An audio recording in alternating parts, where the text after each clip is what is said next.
जनसंवादाला जनतेचा उत्स्फूर्त प्रतिसाद. ठाणे महापालिका मुख्यालयात भरणार प्रत्येक गुरुवारी जनसंवाद.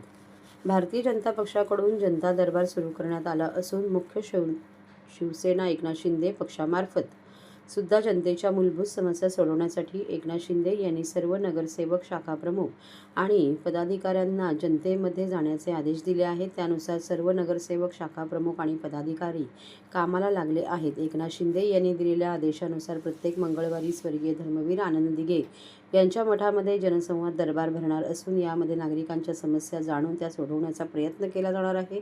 यासोबतच ठाणे महानगरपालिकेची निगडीत असलेल्या सर्व प्रकारच्या मूलभूत समस्यांची देखील दखल घेतली जाणार आहे. याकरिता गुरुवारी ठाणे महानगरपालिका येथील सर्व कार्यालयातील जनसंवाद दरबार भरवला जाणार आहे, अशी माहिती माजी महापौर अशोक वैती आणि माजी विरोधी पक्षनेते मनोज शिंदे यांनी दिली. कार्यालयामध्ये जनसंवाद दरबाराच्या माध्यमातून जनतेच्या समस्या ऐकून त्यांची सोडवणूक करतानाच महिन्यातून एक दिवस सर्व नगरसेवक, शाखाप्रमुख आणि पदाधिकारी प्रभागांमध्ये फिरून जनतेशी संवाद साधणार आहे. त्यामुळे सर्व स्तरातून उपमुख्यमंत्री आणि शिवसेना प्रमुख एकनाथ शिंदे यांच्या संकल्पनेतून निर्माण झालेला जनसंवाद कार्यक्रम लोकप्रिय होऊ लागला आहे. प्रत्येक घरापर्यंत जनसंवाद पोहोचवणार असल्याने जनतेकडून देखील या जनसंवादाचे स्वागत करण्यात आले. या जनसंवादाच्या माध्यमातून गुरुवारी शिवसेनेच्या प्रमुख नेत्यांनी आयुक्त सौरभराव यांची भेट घेऊन जनसंवादाची झलक दाखवून दिली. यावेळी या नेत्यांनी आयुक्तांसोबत ठाणे महानगरपालिका निवृत्ती कर्मचारी वेतन, नवीन कर आकारणी, सफाई कर्मचारी यांना कायमस्वरूपी करणे, वारस हक्क तत्वावर नोकरीवर घेणे, परिवहन येथील निवृत्ती कर्मचारी यांचे वेतन, महापालिकेतील पदावर्गातील अधिकारी यांच्याबद्दलच्या समस्या, पाणी बिल आणि महापालिकेला जास्तीत जास्त महसूल कशा प्रकारे जमा होईल याबाबत आयुक्त सौरभराव यांच्यासोबत चर्चा करण्यात आली. जनसंवाद पदाधिकाऱ्यांनी आयुक्तांसमोर मांडलेल्या सर्व मागण्यांना त्यांनी सकारात्मक प्रतिसाद देऊन ही कामे लवकरात लवकर मार्गी लावण्याचे आश्वासन दिले. त्यामुळे शिवसेनेचा जनसंवाद खऱ्या अर्थाने जनतेचा संवाद ठरेल असे चित्र निर्माण झाले आहे. यावेळी परिवहन मंत्री प्रताप सरनाईक यांच्या निर्देशाने जनसंवादाच्या माध्यमातून पदाधिकाऱ्यांनी ठाणे महानगरपालिकेच्या परिवहन अधिकाऱ्यांची देखील भेट घेऊन त्यांच्यासोबत जनतेमधून आलेल्या प्रवाशांच्या समस्या मांडल्या.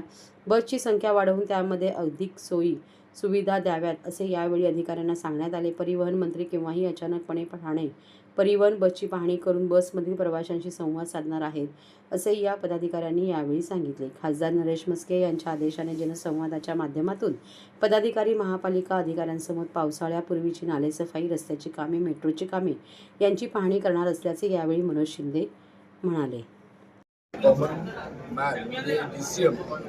आमचे पक्षप्रमुख एकनाथ शिंदे साहेब, त्याचप्रमाणे खासदार नरेश म्हस्केजी, प्रताप सरनाईक, खासदार श्रीकांतजी शिंदे, आमच्या मीनाक्षीताई शिंदे या सर्वांच्या एकूण बैठकीतून हा एक निर्णय झाला की सर्व पदाधिकारी, माजी महापौर, माजी विरोधी पक्ष, माजी सभागृह नेते, सर्व नगरसेवक यांनी प्रत्येक गुरुवारी महानगरपालिकेच्या संदर्भात असलेले लोकांचे, महानगरपालिकेच्या कर्मचाऱ्यांचे जे काय प्रश्न आहेत, जमीन प्रश्न आहेत, ती मार्गी लावण्यासाठी प्रत्येकाने त्या ठिकाणी एक संवाद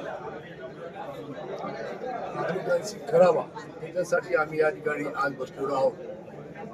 आमची मागणी होती की हा संवाद करत असताना आम्हाला पक्ष कार्यालय आम्हाला द्यावं, परंतु शिवसेना आणि शिवसेनेचे सैनिक आम्ही रस्त्यावर कुठेही बसून लोकांची कामं करू शकतो. परंतु या बाबतीत सन्माननीय आयुक्तांना आम्ही सांगणार आहोत की आयुक्त साहेब, प्रशासन म्हणून जेव्हा तुम्ही काम करता त्यावेळेला तुमच्यापर्यंत नागरिक पोहोचू शकत नाही. त्याचं एक अद्भुत चित्र म्हणजे आज आम्ही फक्त 2 दिवसाच्या हाकेवर नागरिकांना कळवल्यानंतर एवढी गर्दी या ठिकाणी, लोकांच्या मागण्या, लोकांचे प्रश्न सुटले नाही याचं एक दर्शन या ठिकाणी दिसते. आणि म्हणून त्या बाबतीत आयुक्तांना मंत्री साहेब 8% आम्ही सर्व जे आहोत त्या ठिकाणी उपस्थित आज हे सर्व भेटून सांगणार आहोत की आम्हाला पक्ष कार्यालय नागरिकांसाठी नंबर 1, नंबर 2 या ठिकाणी अनेक प्रश्न कामगारांचे देखील आलेले आहेत. त्याप्रमाणे नागरिकांचे प्रश्न आले, त्यामुळे कामगारांचे देखील प्रश्न आलेले आहेत. त्या सोडवण्यासाठी आज आम्ही थोड्याच वेळात 1:30 वाजता भेट करणार आहोत. आणि अशा प्रकारचं एक मंगळवारी आनंद आश्रम आणि गुरुवारी महानगरपालिका या ठिकाणी भेटणार आहोत. त्याच्या पुढे जो प्रतिसाद या ठिकाणी नागरिकांचा बघता एक या ठिकाणी आम्ही सूचना करणार आहोत आमच्या पक्ष प्रमुखांना की त्या भागातले सर्व पॅनल ज्या वॉर्ड आहेत महानगरपालिकेचे त्या देखील भागामध्ये महिन्यातनं एकदा आम्ही जाऊन स्थानिक लोकांना त्यांच्या जागी म्हणजे त्या लोकांना त्रास होऊ नये देण्यासाठी त्या प्रभागात जाण्याचा देखील या संबंधित पॅनलच्या नगरसेवकांना देऊन त्यांचा प्रश्न सोडवण्याचा देखील मानस या ठिकाणी आमचा आहे. आम्ही राजे वगैरे घेऊन दरबारी करणारे नाही आहोत. त्यामुळे आम्ही सुसंवाद साधणार आहोत सर्वसामान्यांचं नेतृत्व ज्याप्रमाणे आमचे पक्षप्रमुख एकनाथ शिवराव शिंदेजी करतात त्याप्रमाणे आम्ही त्यांचे सैनिक म्हणून नागरिकांनी त्यांचा प्रश्न मार्गी लावणार आहोत.